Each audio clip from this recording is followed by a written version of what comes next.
presentation is titled Crash to Creativity, the New Deal in Vermont.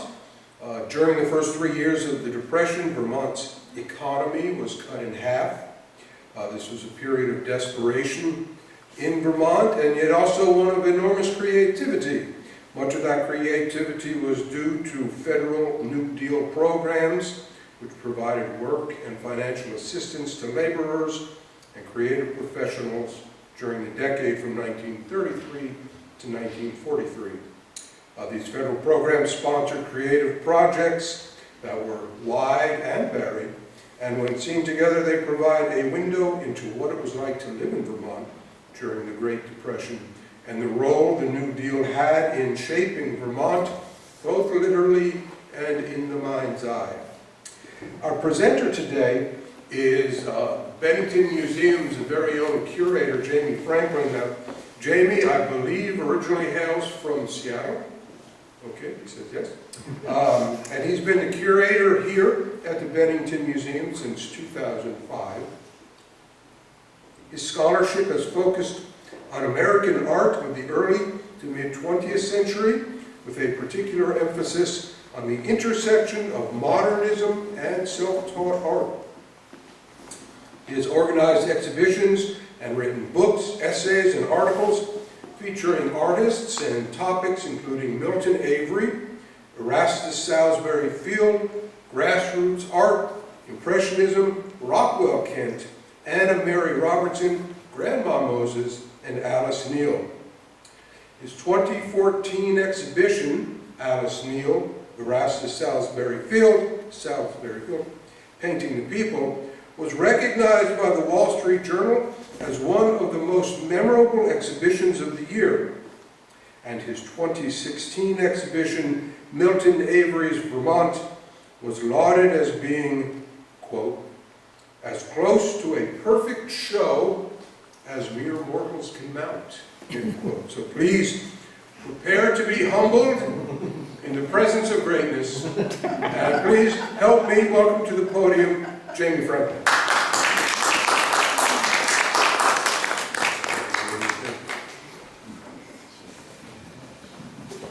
Newspapers, they like to go a little over the top. But thank you for coming.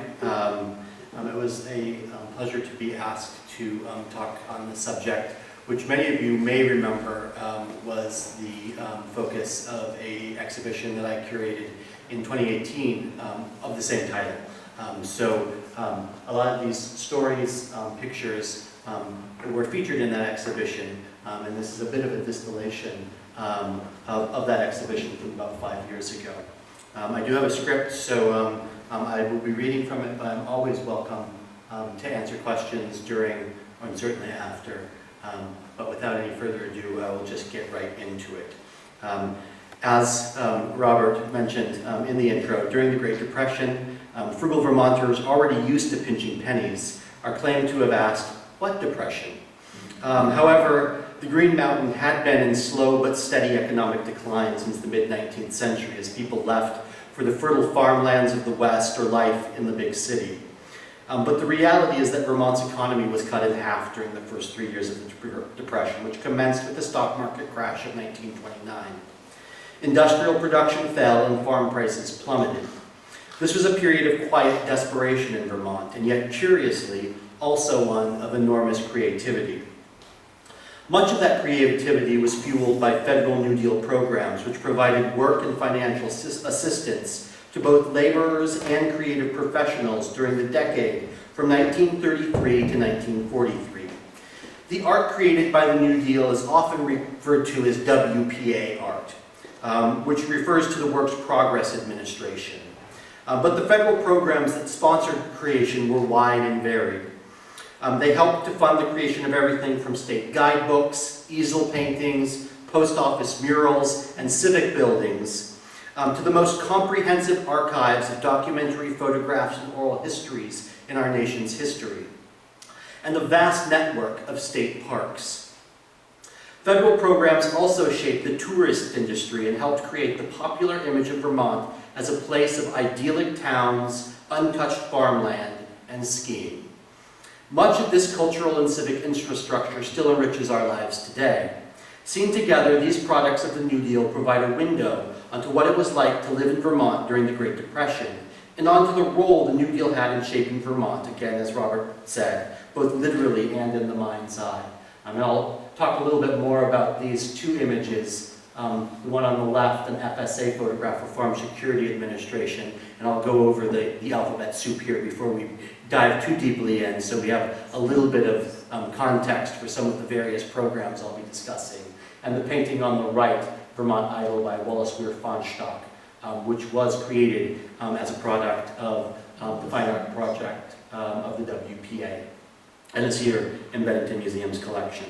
So the New Deal, which operated from 1933 to 1943, was a series of federal relief programs, public work projects, and financial reforms intended to help America recover from the Great Depression. Organized by the administration of President Franklin D. Roosevelt, the New Deal consisted of the 3 R's: relief for the unemployed, distressed, rural communities, and the poor; recovery of the economy back to pre-depression levels; and reform of the financial system to prevent the recurrence of depression. The CCC, or the Civilian Conservation Corps, was active from 1933 to 1942. It was a public work relief program for unemployed young men that provided manual labor jobs related to the conservation and development of natural resources in rural lands owned by federal, state, and local governments. The CCC enrollees reforested America by planting nearly 3 billion trees, constructed trails, lodges, and related facilities and parks, improved most state parks, and set up a network of service buildings and public roadways in remote areas. And anybody who saw the exhibition last year, Parks and Recreation here at the museum, there was a whole section on the role of the CCC in developing the state park system, as well as many of our skiing areas that were basically originated at the hands of the CCC in the 1930s. And I'll talk a little bit about that. Not dive quite as deeply as I did in Parks and Rec. There was also the CWA, which was the Civil Works Administration, which was just active from 33 to 34, a short-lived job creation program to rapidly create manual labor jobs for millions of unemployed workers. The CWA created construction jobs, mainly improving or constructing buildings and bridges. It had ended on March 31st, 1934, after spending $200 million a month and giving jobs to 4 million people. The FAP, or the Federal Art Project, was active from 1935 to 1943, and it was part of the larger Works Progress Administration, and it was a program to fund the visual arts in the United States. Its primary goals were to hire unemployed artists and artisans and to furnish non-federal public buildings and spaces with art. The project was divided into art production, art instruction, and art research. The FAP established more than 100 community art centers, researched and archived American design, commissioned a significant body of public art, and supported 10,000 artists and craft workers during the Depression. And this is what we think of when we think of easel paintings from the WPA. These were artists that were working under the auspices of the Federal Art Project. Then there is the FSA, the Farm Security Administration, which was active from 37 to 42, and it was created to combat rural poverty during the Great Depression, and it replaced the Resettlement Administration, which was active from 35 to 37, and evolved into the Office of War Information from 42 to 44. The primary focus of the FSA was rural rehabilitation efforts to improve the lifestyles of sharecroppers, tenants, and poor farmers. It also resettled farmers on more productive land. But it's probably best known for its highly influential photography program that documented rural American life between 1935 and 1944. And we'll look at quite a few photographs that were taken here in Vermont, here in the program today. The FWP was the Federal Writers Project. We tend to think of the WPA and the artistic creativity that came out of it as being largely a visual arts phenomenon. However, the Federal Writers Project, which was active from 35 to 43, was a program to provide jobs for unemployed writers during the Great Depression. And the FWP publications include state and city guides, local histories, ethnographies, children's books, and other works. And in addition to writers, FWP also provided jobs to unemployed librarians, clerks, researchers, editors, historians, and others. And Throughout the presentation and when we had the exhibit here in 2018, I will quote little snippets from a number of pieces of writing that were created as part of the Federal Writers Project, which don't directly address the image that I might have accompanied it with, but address the subject matter and give us a little bit into the context of what it was like to live and work here in Vermont during the 1930s. There was the HRS, which was the Historical Record Survey from 1935 to 1943, originally part of the FWP. HRS was devoted to surveying and indexing historically significant records in state, county, and local archives. And I'll touch on it briefly during my presentation, but here at the museum, we have an incomplete survey of all the participants in the Battle of Bennington. I think they only got through like L or M. They were clearly going alphabetically through the list of all those who served. But it was an early attempt at really kind of analyzing the Battle of Bennington, and it's still in our research library here at the museum. HABS, or Historic American Building Survey, was active from 1933, and it's one of the only New Deal programs that is still active to this day. It was the first federal preservation program, an initiative of the Civil Works Administration, to document America's architectural history. The program was administered by the National Park Service, which hired underemployed architects to record and photograph buildings dating from before the Civil War. In a cooperative arrangement, the resulting drawings, photographs, and historical data sheets became a part of the collections of the Library of Congress. And then there was the PWA, the Public Works Administration, from 33 to 41, a large-scale public works construction agency directed by the Secretary of the Interior, Harold L. Hicks. Initially named the Federal Emergency Administration of Public Works, it was renamed the Public Works Administration in 1935 and closed down in June of 1941. Created by the National Industrial Recovery Act in June of 1933, PWA built large-scale public works such as dams, bridges, airports, hospitals, and schools. And the purpose of the PWA was to provide employment, stabilize purchasing power, and help revive the economy. And I don't dive too deeply into any of the PWA, but when I was going through the archives of the Vermont Historical Society up in Barrie, working both on this project and then on Parks and Recreation, they have a wonderful photographic archives of a lot of the works, including things like the bridges that help mitigate some of the flooding in the Montpelier area, and other things like that.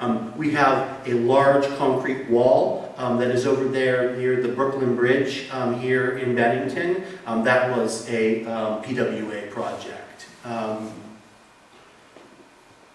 And then lastly, we have the section, as it was best known, or more formally, the Treasury Section of Paintings and Sculptures, which was active from 1934 to 43, and the section was designed to increase employment among artists, but it was unusual in awarding commissions competitively based on artistic talent. The section's main function was to select high-quality art, notably site-specific murals and sculptures, for newly constructed federal buildings and post offices. In total, the section commissioned more than 1,300 murals and 300 sculptures nationwide. And this may be the most well-known of the, or more people have seen the products of the section, because when you go into post offices today and see murals, they're often we don't have any here in Bennington, but I'll talk a little bit about the Vermont section murals during the presentation. And then lastly, the WPA, which is what most people are familiar with, active from 35 to 43, was the largest of the New Deal agencies, which employed millions of people to carry out public work such as infrastructure projects. And the goal of the WPA was to employ most of the out-of-work people on relief until the economy recovered. It was renamed in 1939 as the Works Project Administration and abolished in 1943 as a result of the low employment due to labor shortages created by World War II. So now we can start looking about interesting things and talking specifically about Vermont. And I'll begin with this book, Rural Vermont, a program for the future. Vermont's state government, faced with a decades-long economic slide, was working on plans to aid its development and the welfare of its citizens before the Depression ever hit. The Vermont Commission on Country Life was founded in April of 1928. Its mission was to study, quote, the health, education, religion, and the recreation of the rural people from the standpoint of their influence upon the quality of the life in farm and village homes, their outlook and their ideals," end quote. Rural Vermont, a program from the future, was published by the Commission in 1931 and provided a summary of the information they had collected and their recommendations for action. This publication presented Vermonters with a sweeping program for social development through political action, more than a year before President Franklin D. Roosevelt promised his New Deal for the American people. The planning paid off, and in many cases, Vermonters were so adept at applying federal aid to local problems that it is hard to separate the intentions of the New Deal bureaucrats from plans that had been developed on a local level, which is really why the New Deal was so successful here in Vermont, which traditionally wasn't all that interested in taking federal support.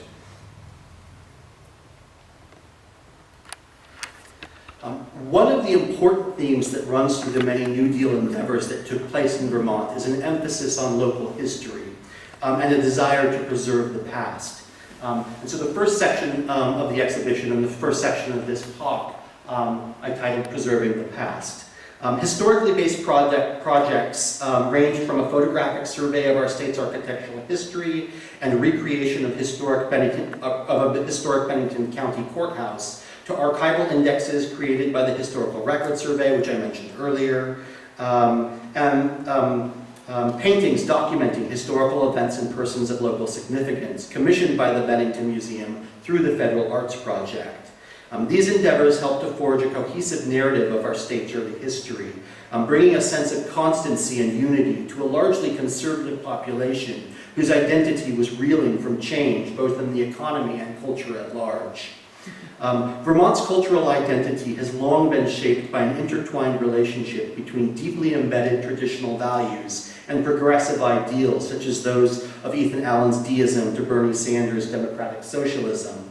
Many of the projects created through the New Deal helped to solidify well-known stories that had been told and retold, passed down from one generation of Vermonters to the next, such as the Battle of Bennington and the Green Mountain Boys. However, a few of these projects told lesser-known aspects of our history, challenging received wisdom and adding a layer of complexity to Vermont's cultural landscape, such as the easel and mural paintings of Reverend Lemuel Haynes, commissioned by the Bennington Museum. You see one of those at the right, and I'll talk a little bit more about them in just a minute.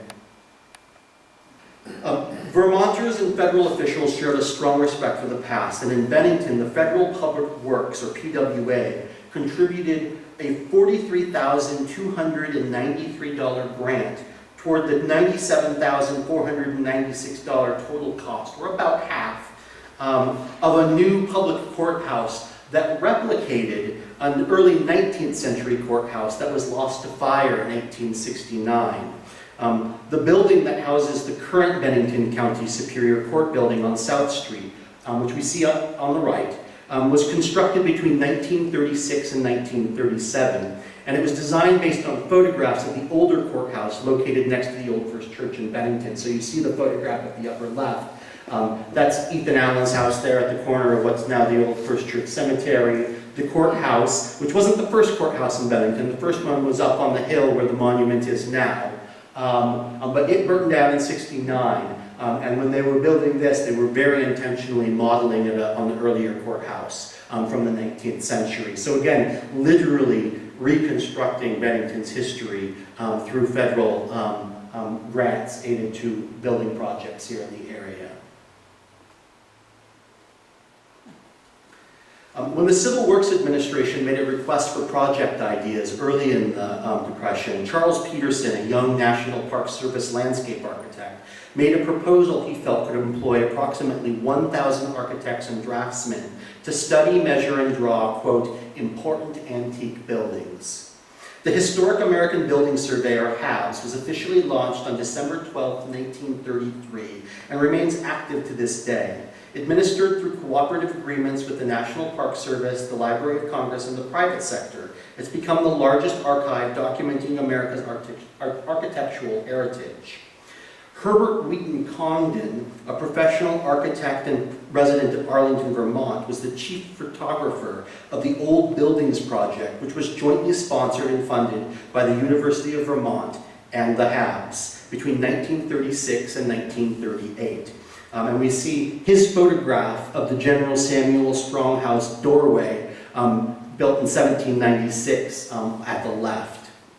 The Habs focused on creating detailed, measured architectural drawings, quote, complete, clear, and accurate, and so in sufficient detail to serve as a basis for the reconstruction of the building if it were to be destroyed. And you see a drawing of that type on the right of the same doorway, which was drawn by William Freeman. These are both from the collection of the Fleming Museum up at Vermont, because this was a project that was a collaboration with UVM. Congdon was more interested in creating aesthetically pleasing photographic record of Vermont's historic buildings, and his book, Old Vermont Houses, which was published in 1940, is still the go-to pictorial record of our state's historic domestic architecture. We see one of the museum's more iconic works of art. This is Prisoners Taken at the Battle of Bennington, August 16, 1777, painted in 1938 by Leroy Williams. And the Bennington Museum and Vermont's Federal Art Project collaborated with artists to create large murals and smaller easel paintings documenting local history. The enormous mural depicting the aftermath of the Revolutionary Battle of Bennington, which is on view downstairs in our Sloan Gallery, was one result of this collaboration. The subjects of the paintings were researched in great depth by both the artist and the museum staff to ensure historical accuracy. And this mural was created in parallel with a historical record survey, which I mentioned before, which was was a project intended to create a comprehensive archive documenting every participant in the Battle of Bennington. And I'll note, we have a very, very thick research archive for this painting. And a lot of them are letters between the artist Leroy Williams and John Spargo, who's the director and curator of the museum at the time. And a surprising number of them are research queries and attempts to contact curators and historians, whether in other museums or universities. And interestingly, the topic about which most of these letters were on were the dress of the indigenous people who fought alongside the Germans and the Continental and the Patriots. There were the Mohicans, which fought on the side of the Patriots, and there were the Mohawks, which fought on the side of the British. And presumably because they figured they already knew what the English and the Patriots were wearing, or the Hessians and the hired soldiers that were fighting on part of the British, they didn't know what the indigenous people were wearing. So we have all of these letters, semi-accurate. It's interesting, like, particularly the female figure down in the lower left corner, she looks like a Victorian woman. They apparently didn't care too much about depicting the clothing of the women in this painting very accurately, but they were very interested in getting some of the other details right. Despite efforts to ensure their accuracy, these paintings created a homogeneous, often whitewashed picture of Vermont's past, skewed by popular prejudices and the state's traditional conservative leanings. In a letter to artist Leroy Williams, Bennington Museum's director John Spargo wrote, quote, "We want something that is much more in the tradition of Trumbull's work than in the tradition of the Mexican, whose name escapes me, who did the Rockefeller Center things." The Mexican whose name escaped Spargo was the famous muralist Diego Rivera. And his surreptitious inclusion of Lenin's portrait in a mural at the Rockefeller Center created a national controversy in 1933. And we see actually a recreation of his mural titled Man at a Crossroads, created in 1933 but destroyed after the Rockefellers decided to not include it in their building because of the inclusion of Lenin's portrait. But it was later recreated by Rivera. And John Trumbull, of course, on the other hand, was an 18th century American painter best known for his history paintings personifying America's Yankee heritage. And we see at the upper left his painting Surrender of General Burgoyne at Saratoga, of course the end of the Battle of Saratoga, which happened just 2 months after the Battle of Bennington.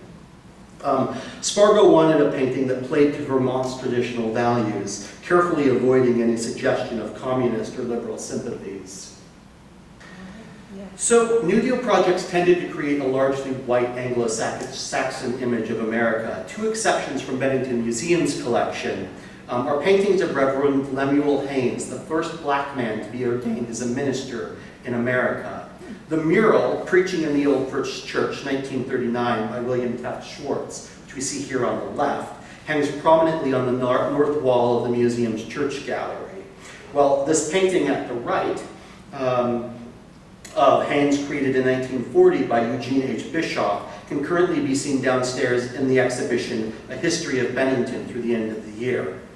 Haynes had a long career preaching to largely white congregations in the region surrounding his hometowns of West Rutland, Vermont, and Granville, New York, from 1788 to 1831. While Spargo's motives in selecting Haynes as a subject for not one but two paintings is unknown, the gesture of racial inclusion in an institution devoted to Vermont's Yankee heritage was a bold one.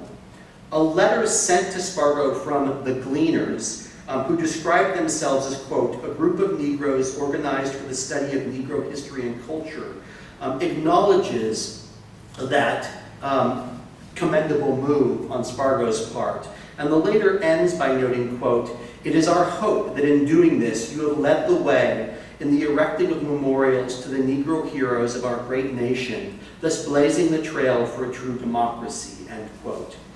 I'll note that while memorials of this type are still few and far between, at least here locally, there has been some movement in recent years. For example, local author, historian, and teacher Phil Holland has brought the story of Sip Ives, who was a black soldier who fought for the Green Mountain Boys and lost his life in the Battle of Bennington to light.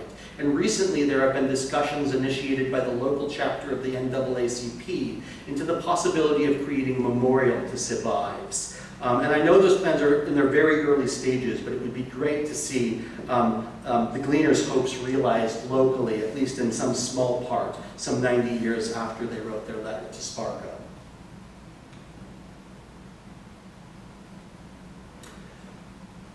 Maran Hues, who had a studio in Pownell, Vermont from 1933 to 1944, was an active participant in the fine art project of the WPA. She created paintings, drawings, lithographs, and serigraphs, better known as silk screens, and served as the FAP's regional supervisor for Western Massachusetts from 1936 to 1938. Categorized as a non-relief professional artist, the highest rank among FAP artists, Hues worked 97 hours a month for the government, earning $95.06, or just under $1 an hour. Hues was a pioneer of serigraphy, and silk screens are created using stencils made from fine fabric screens, one used for each color in the image. Serigraphy, previously used exclusively for commercial purposes, was first developed as a fine art medium by the New York City artist Anthony Valonis, who worked for the Graphic Arts Division of the FAP, and published the first technical manual on the printing method in 1938. Hues's early serigraphs depict iconic examples of local historic architecture, such as the Henry-covered bridge at the upper left and the Old First Church at the lower right, both in tune with the state's emphasis on historic subject matter for many of its New Deal projects. And I'll note that Hues, along with a number of the other artists that I'll mention in this talk today, including Wallace Weir-Fahnestock,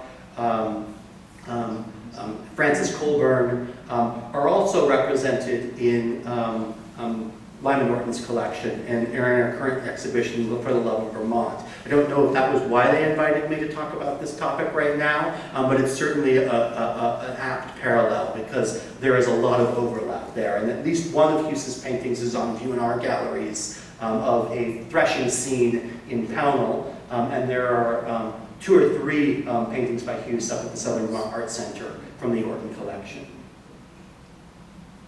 Speaking of Wallace Weir-Fahnestock, close your eyes and imagine Vermont. Do it. There's a good chance the picture in your mind's eye looks a lot like the rural agrarian landscape in Wallace Weir-Fahnestock's 1938 painting, Vermont Idle, created under the auspices of the Federal Art Project.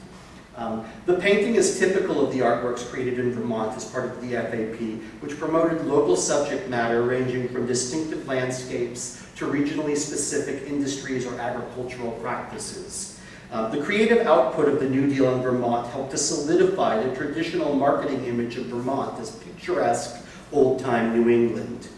The subjects most often depicted by New Deal artists working in Vermont range from local history to haying, dairy farming, maple sugaring, quarrying, and the budding recreation industry.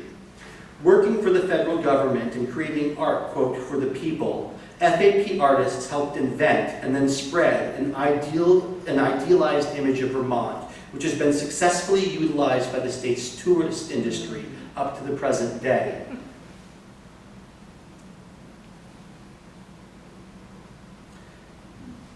The Federal Writers Project employed over 6,000 writers for its American Guide series. The project was intended to create a unique, quote, self-portrait of America through the publication of guidebooks that documented each of the then 48 states in the Union, as well as Alaska and Puerto Rico.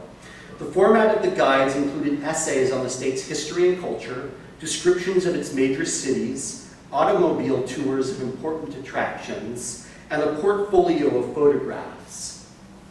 The greatest emphasis is on the state's pastoral idyllic landscape and rich history. The book makes a clear attempt to sell Vermont to tourists as a four-season recreational destination. That's the book that I was talking about there, is the one on the left here, which has a lot of written descriptions about history, local culture, and the one on the right is the pictorial guide series, which is largely photographic. Many of the photographs taken by artists who are working for the FSA. And you can basically think of these photographs that they're taking and a lot of these paintings as being kind of like precursors to the images that we're all familiar with from Vermont Life magazine, which was founded in the 1940s. Of course, one of the original founders was Lyman Norton's father, Russ Norton. So again, many ties between what I'm talking about here today and our current exhibition. Tourist Accommodating by Dorothy Canfield Fisher was published in 1934 as a part of the publication program at the Committee for the Conservation of Vermont Tradition and Ideals of the Vermont Commission on Country Life, the same sponsor of Rural Vermont, a program for the future, which I discussed earlier, and a sort of blueprint for the implementation of Vermont's New Deal. And I'll note that these are not New Deal products, but they do provide us a lot of context for what was happening here in Vermont in the 1930s. In 1929, Vermonters drew nearly 2.5 times as much income from the seasonal recreation industry as they received from quarrying, the non-agricultural industry most closely associated with Vermont's economy. Best-selling author Dorothy Canfield Fisher from Arlington was a member of the Vermont Commission on Country Life and one of the state's most prominent promoters during the era of the New Deal. Her play, Tourists Accommodated, written at the height of the Great Depression, centers on a Vermont farm family who takes in boarders to help pay for their daughter's education. The play unfolds in a series of comical and insightful interactions between the family and guests who range from a pretentious couple from the city who want to buy the family's furniture to a kind artist from over the mountain that helps the family's young son see the beauty of his own hometown. And I'll note, it's basically only the artist that Dorothy Canfield Fisher treats as an admirable figure without anything to besmirch. Canfield Fisher and others in the state, notably UVM professor Henry F. Perkins, saw tourists, summer residents, and second homeowners as a source of money and as a social and cultural factor in halting what they saw as, quote, rural decline. It should be noted that Perkins was the head of both the Vermont Commission on Country Life and the Vermont Eugenics Survey, which were actually closely tied entities. And so I really can't talk about this without going into that a little bit. And so anybody who isn't familiar, eugenics is a pseudoscientific field of selective human breeding that rose to prominence in the early 1900s and was the foundation of Nazi Germany. Vermont was one of many American states to adopt eugenics as the basis for public policies such as family separation, institutionalization, and sterilization that targeted the most vulnerable Vermonters and led to widespread intergenerational damage. In 2021, the state formally apologized for the practice, and the legislature is exploring ongoing responses. When Perkins, Canfield Fishers, and others in the state government sought to bring in tourists and second homeowners, they did so with the goal of increasing the state's well-to-do, and I use this term because they did, native white population. As Canfield Fisher noted plainly in the opening of her booklet on Vermont summer homes, which we see at the lower right, her audience was, quote, those who earn their living by a professional use of the brain, end quote. Given the social and racial politics of the time and the context of the Vermont eugenics movement, with which Canfield had ties via Perkins, her use of the term professional use of the brain takes on a darker edge. It's for this reason that Perkins and Canfield Fisher have come under scrutiny in recent years, their names being taken away from UVM's library and the annual statewide Children's Book Award, respectively. But I won't go too much further into that, because it's a little bit of a sidetrack, but I think it's important to recognize. Here we see a study for maple sugar industry Vermont from 1939, painted by Peppino Gino Mangervit. Post office murals were one of the best known artistic contributions of the New Deal. The Treasury section of painting and sculpture, commonly known simply as the section, was unusual among New Deal artist programs in awarding commissions competitively based on artistic talent rather than financial need. The section encouraged artists to think of the communities as the patron and sought entries that reflected local interests. The subjects of Vermont post office murals, which were featured in Northfield, Rutland, St. Albans, White River Junction, and Woodstock, include maple sugaring, marble and granite quarrying, farming, skiing, and scenes from state and local history. This study for maple sugar industry Vermont was created for the 48 States Mural Competition in 1939 for a proposed post office in Island Pond, Vermont. Artists were instructed to show the mural as it would appear over a doorway. At the time of the competition, the Island Pond building did not even have architectural plans developed, so the artist imagined plastic post office architecture. Though representing the state of Vermont in the national competition, the Island Pond Post Office was never built, and the mural was never executed. So this is our only surviving idea of what it was. And actually, this is also in the Orton collection on view up at the Southern Vermont Art Center for the Love of Vermont. This is Walter Gaylord tapping maples in Mad River Valley, Waitsfield, Vermont, taken in April of 1940 by Marion Post Wolcott. Walter Gaylord, a client of the Farm Security Administration, produced an average of 150 gallons of maple syrup annually. However, the year of this photograph, he could only tap 600 of his 1,000 trees because of an unusually deep snow in late spring. He owned several farms which had descended in his family for 3 generations. He also had about 35 to 40 head of cattle and raised poultry and potatoes. And next I'm going to read a brief excerpt from Rebecca M. Halley about Ezra David family's maple operation, published in the Vermont Farmer and Living Lore in New England, which was part of the FSA. Not the FSA, excuse me, the federal, the writing project, which I mentioned earlier. Quote, "Ma, you better plan for sugaring." Ezra's voice is full of satisfaction. Sugaring is one of his favorite seasons. It marks the beginning of the year's work, and to Ezra, whose sugar place is a model of up-to-date equipment and efficiency, the syrup and sugar are a fine gift from the gods. Coming when it does at the slack season, when there is nothing much going on, and a good run is just so much clear profit. There is that element of chance, too, a gamble with nature when all signs may fail, and what looked like a good year may turn out to be a loss, and what looks like a poor year may, by sudden freak of the weather, be turned into an amazing profit.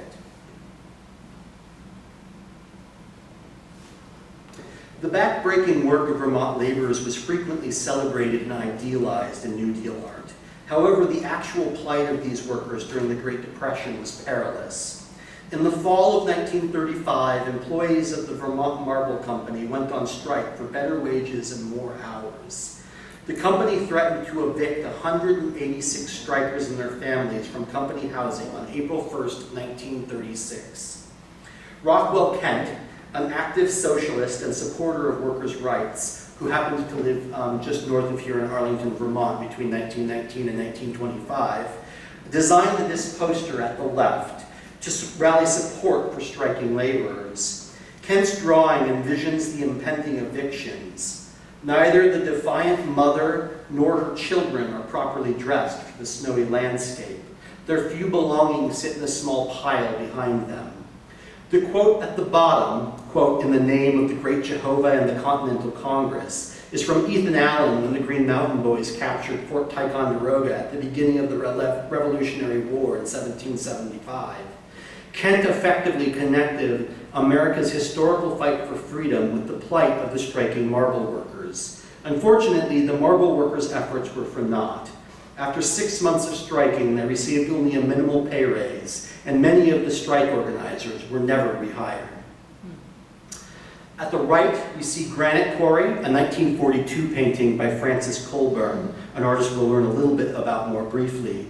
But again, I have a quick excerpt from the Federal Writers Project by Mary Tomasi from an interview with Perez. He was only given a single name, who was one of the workers in Barry working in the granite quarries there. Quote, "To get the stone from the hole to the top, the blocks are first roped. Whoever does the roping signals the man at the top of the quarry, the head derrickman. He relays the message or signal to the engine room, to the hoist engineer who operates the derrick.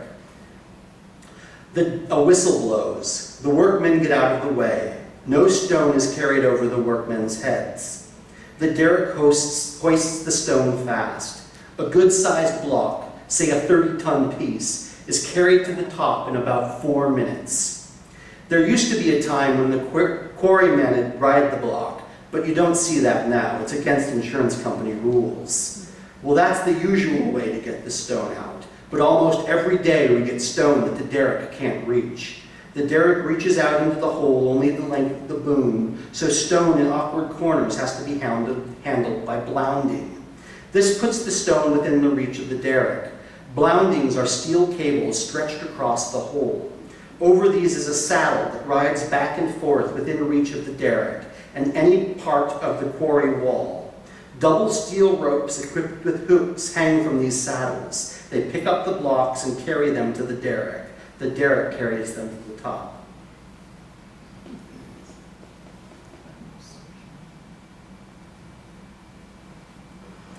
The Farm Security Administration, or FSA, is best known for its photography division, which captured the lives of rural communities in distress during the Depression. The photography division, directed by Roy E. Stryker, was active from 1935 to 1944 and operated under the goal of, quote, introducing America to Americans, end quote.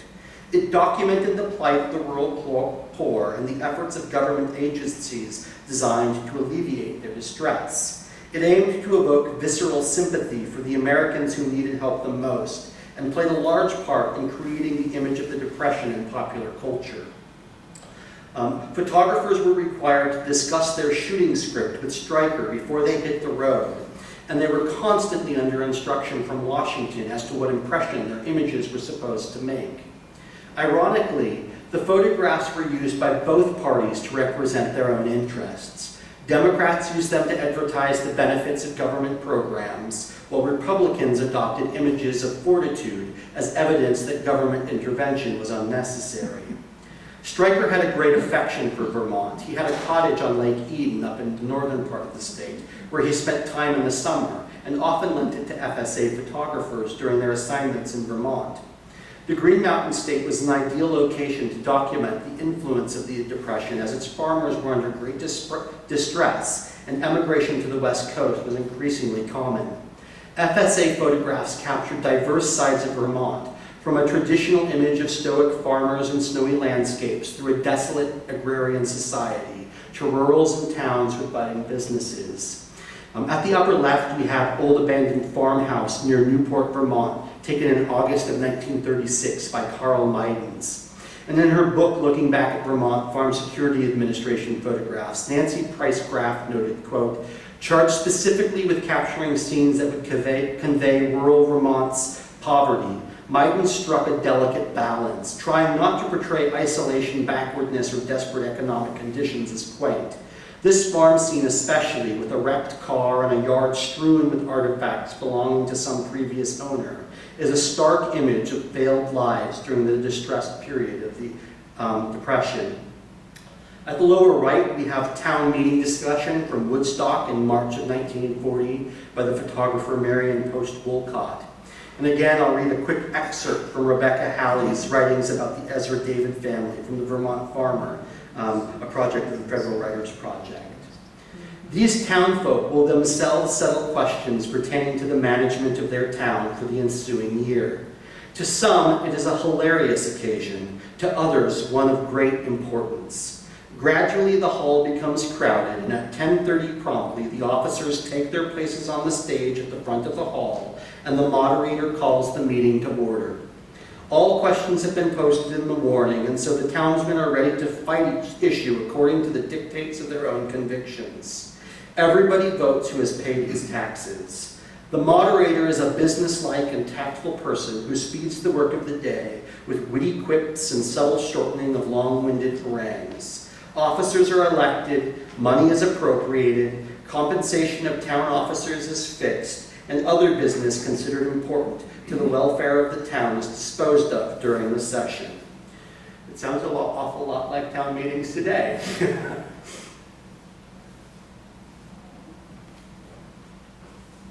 Proceeds from the sale of milk dropped by more than 50% in Vermont between 1929 and 1932.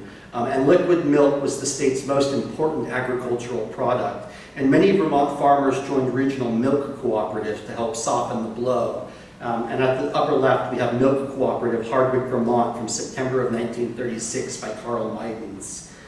Individual workers unionized for better pay and fair working conditions and tried to vote in a manner that boosted their cause, as conveyed by the slogan on the barn door in this FSA photograph, and the quote being taken from Karl Marx's Communist Manifesto. Let's skip that one. Ahead. Here on the left we have Mr. Isidore Laudectoire, a French-Canadian dairy farmer near Rutland, taken in August of 1941 by Jack Delano, and a hired hand on the McNally farm in Kirby, Vermont, taken in September of 1937 by Arthur Rothstein. As I've already noted, the backbreaking work of Vermont laborers was frequently celebrated and idealized in New Deal art, and both political parties used WPA, FSA photographs and paintings for their own purposes. In Delano's and Rothstein's photographs of a dairy farmer and hired hand depict a sense of resilience and fortitude, bordering on defiance, qualities that were attractive to Americans on both sides of the aisle.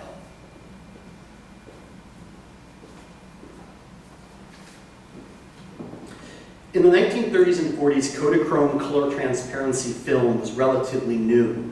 It was used for commercial and advertising purposes and not thought of as a suitable medium for, quote, fine art. Jack Delano was the only FSA photographer who used color film in Vermont. Though his job was to document the lives of Vermont farmers, he is one of the earliest pioneers to experiment with color photography as a medium for artistic expression. After taking a series of color photos at the Vermont State Fair in Rutland, including these two images, in which the bustling atmosphere of the fair seemed to come to life, Delano wrote to director Stryker, quote, "The place was so full of dazzling color that I'd like to shoot several rolls of Kodachrome at the Tunbridge Fair next week. Maybe I can get a fairly complete story of the fair in color."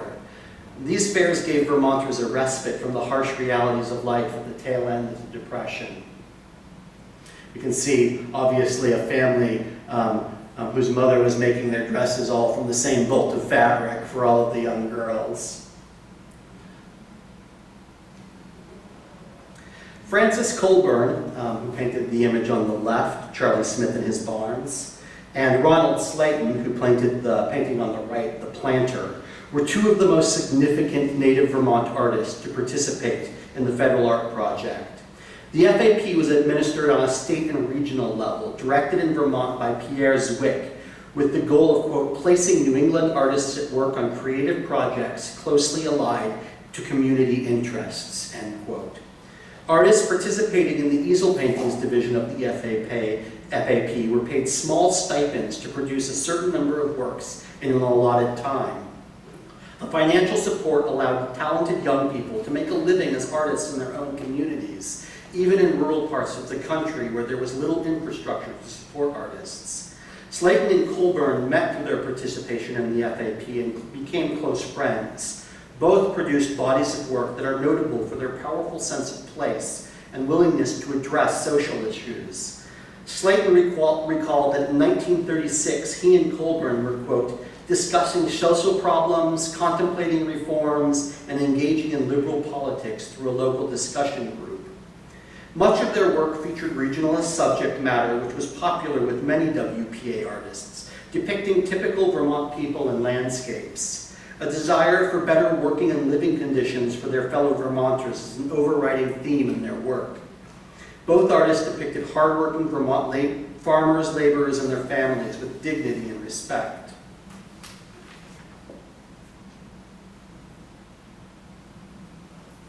Francis Colburn's family group, which we see here on the left, and Ronald Slayton's Burlington Gothic on the right, personify the differences experienced by urban laborers and rural farmers in Vermont. Both artists glorify family bonds in a time of distress, much in the same way that FSA photographers did. Burlington Gothic, whose title is undoubtedly a reference to Grant Wood's iconic painting American Gothic, painted in 1930, depicts an urban laborer ready for work, standing with his wife and child. Around them is an urban construction and chaos, factories spewing smoke and metal beams crashing through a house. Amidst this chaos, a bountiful cornucopia floats in the sky above their heads, representing a dream of plenty in a time of want. Family Group depicts a family of Vermont hill farmers struggling against poor agricultural conditions, including rocky, nutrient-poor soil and harsh weather. Despite the gloomy outlook, Colburn adds a degree of sentiment not normally associated with a rugged Vermont farmer, with the father's arm draped across his son's chest. These are two paintings by Colburn and Slayton, which depict a little bit of the darker side of the Depression in Vermont. At left is Fire on Main Street, which you can see right in the center gallery here at the museum, from Bennington, Vermont, painted by Colburn in 1939. Colburn actually studied briefly at Bennington College around 1939 and married a Bennington girl, a LaFlamme, during the same period that he was participating in the WPA up in Burlington. And so this painting, though it certainly he took artistic license with it, is based on an actual fire that occurred in November of 1938 on Main Street, basically destroying 3 buildings, which were basically right in the area of where Bringing You Vermont is now, or Evans News for people who are familiar with Evans News before it closed down recently.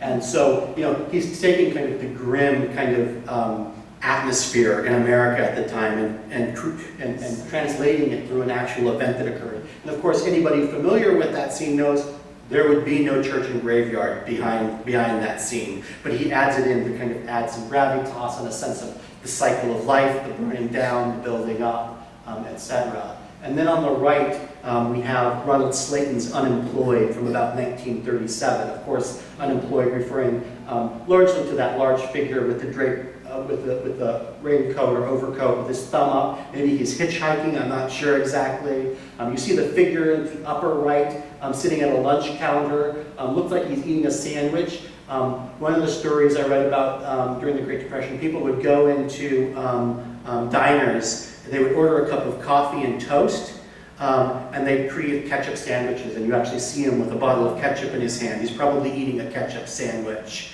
And then you see people waiting in line, either whether it's to clock into a factory or for their allotment during the Great Depression.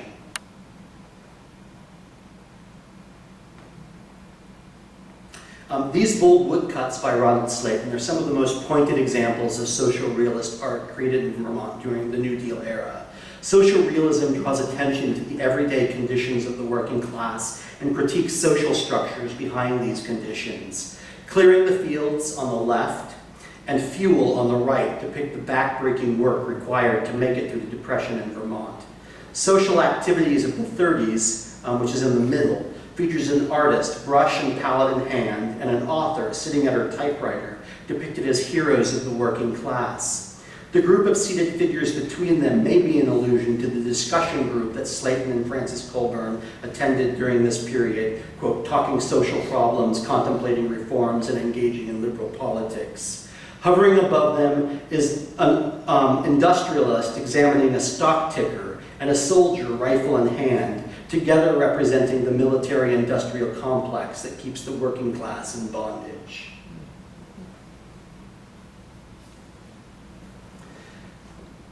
Building the future. The Civilian Conservation Corps, CCC, provided manual labor jobs related to the conservation and development of natural resources in rural lands owned by federal, state, and local governments. Prior to the CCC's founding in 1933, the Vermont Commission on Rural Life had made recommendations that the state develop recreational facilities and lure more summer residents into hilltown areas. Vermont had one of the most fully developed blueprints for forest and recreational development in the entire nation, and was fully prepared with public lands and development projects for the 40,800 men who were eventually signed to CCC camps here. The basic unit of organization in the CCC was the camp, which had one company of about 200 men assigned to it. Camps had the characteristics of a small village: residences, a school, store, church, and newspaper.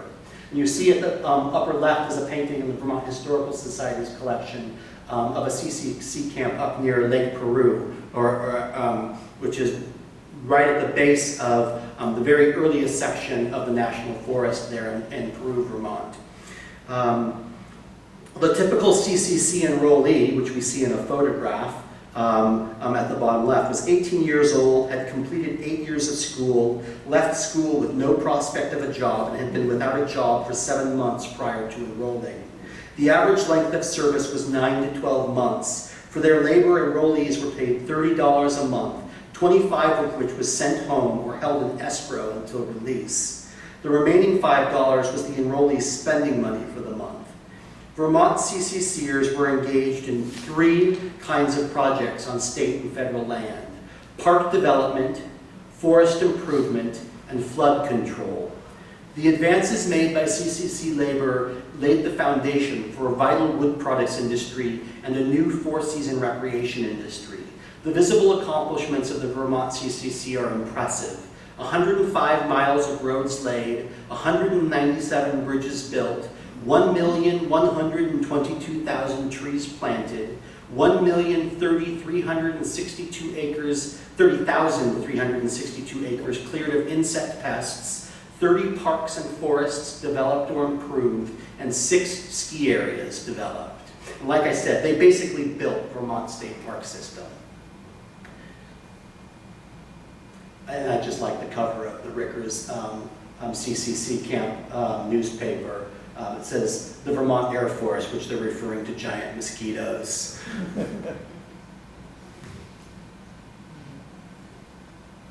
The Civilian Conservation Corps played a significant role in the development of Vermont's ski industry. Perry Merrill, the state CCC director and commissioner of the Vermont Forestry Service, saw the potential for winter recreation if a network of ski trails could be built. The present resort in Stowe was one of his successes.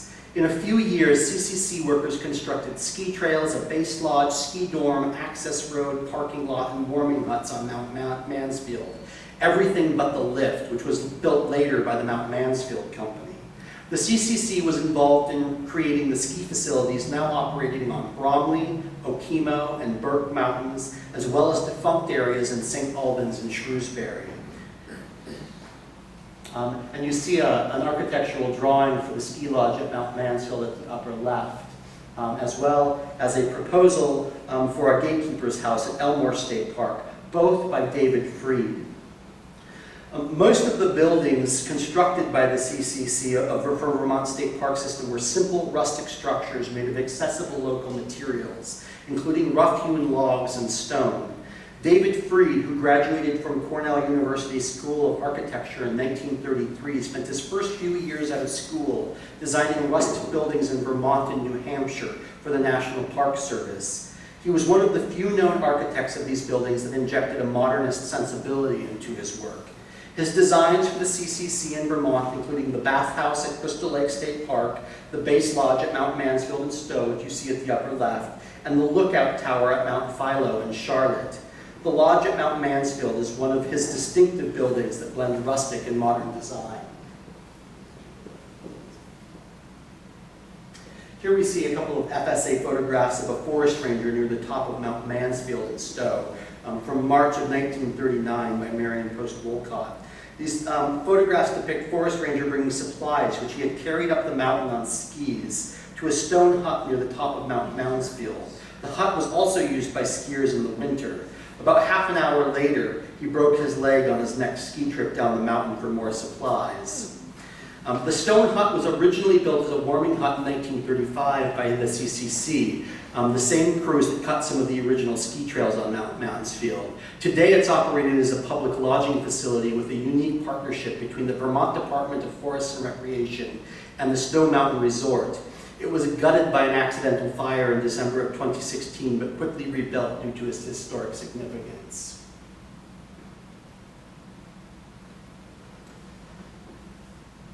Over 40,000 artists and other talented workers were employed through the Works Progress Administration in the United States for art, music, theater, and literature projects. Over 100,000 paintings, 200,000 prints from 11,000 original designs, and 18,000 sculptures were funded and created through the WPA between 1935 and 1943, with the goal of creating art that was for and accessible to the American people. The federal government distributed many of these works to public collections throughout the country. The T.W. Wood Gallery in Montpelier is Vermont's official repository for federal New Deal art. The Wood Gallery received more than 90 WPA works of art on permanent loan in the 1930s and 40s. This collection includes an eclectic mix of works ranging from masterpieces by Joseph Stella, which we see at the upper left, Skyscrapers from 1937, and Reginald Marsh, and we see his 10-cent movie from 1939 at the lower right. I will note that Marsh was married to Felicia Meyer, who is the daughter of Herbert Meyer, both artists from Dorset, Vermont, and both of them have artwork represented in Lyman's collection and are on view up at the Southern Vermont Art Center as part of For the Love of Vermont. Reginald Marsh, on the other hand, hated Vermont and never painted it. This is a New York City scene, which is what he is known for.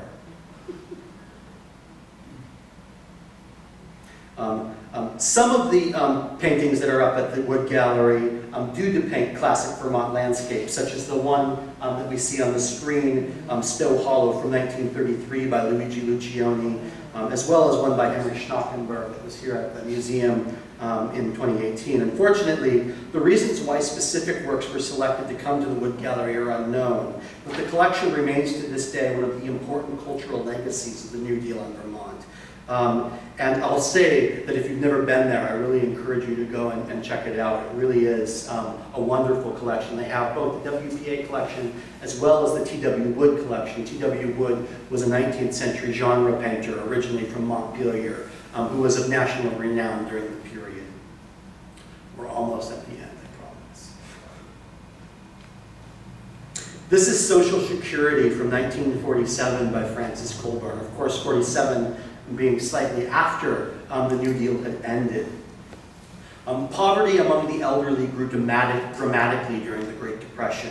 The best estimates are that in 1934, over half of the elderly in America lacked sufficient income to be self-supporting.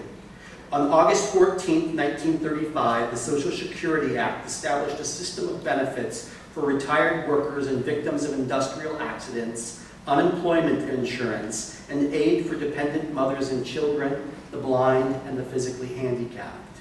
Social Security by Francis Colburn depicts an old woman presumably widowed or single, surrounded by outdated Victorian furniture. She is the embodiment of a Vermont Social Security recipient. The image represents one of the New Deal's most powerful legacies. In 2015, Vermont Senator Bernie Sanders noted, quote, "It's hard for us to imagine what life was like for seniors and the disabled before Social Security," end quote. And Social Security has a deeper history here in Vermont. Ida Mae Fuller of Ludlow, Vermont, was the very first beneficiary in the nation of recurring monthly Social Security payments. Fuller never married, had no children, and lived alone most of her life. She filed for her retirement claim on November 4th, 1939, having worked under Social Security for a little short of 3 years. She would later observe, quote, "I wasn't that I expected anything, mind you, but I knew I'd been paying for something called Social Security, and I wanted to ask the people in Rutland about it," end quote. She received the first Social Security check, check number 000001, dated January 31st, 1940, in the amount of $22.54. By the time she died in 1975, at age 100, she had received a total of $22,888.92 in benefits. Near the end of her life, when she was living with a niece, she told a reporter that the payments, quote, "come pretty near paying for my expenses." We end with a couple of other photographs from the FSA. Roosevelt banner in Hardwick, Vermont, from September of 1936 by Carl Meidens. The banners in this photo are a bit surprising, as the rural northeast region of Vermont was traditionally conservative and Republican. Indeed, when the votes were counted in November, Vermont and Maine were the only states in the nation that Roosevelt failed to win. The large banner in the background urges the voters to support the radical economic relief initiative known as the Townsend Plan. If you can just make that out there in the back. See it right there. And the Townsend Plan proposed a $200 monthly payment to Americans over 60 years old. And it was the popularity of the Townsend Plan that was influential in getting Roosevelt to pass the Social Security Act, a far more conservative initiative. And then the last image of Murdy Ormsby knitting in East Montpelier, Vermont, on July of 1942 by Fritz Henley. Charles Ormsby's widowed mother, Murdy Ormsby, knitted sweaters for the Red Cross during World War II. As an excerpt from a Federal Writers Project oral history interview makes clear, knitting was an integral part of most Vermont farm wives' lives. Quote, "After I was married and the children were growing up, I was never without a pair of needles in my hands. In the fall, I had somebody came in to help while I did up the fall spinning. When I went out to a sociable or a farmer's meeting in the evening, I always took my knitting. My knitting went everywhere but to church." Thank you.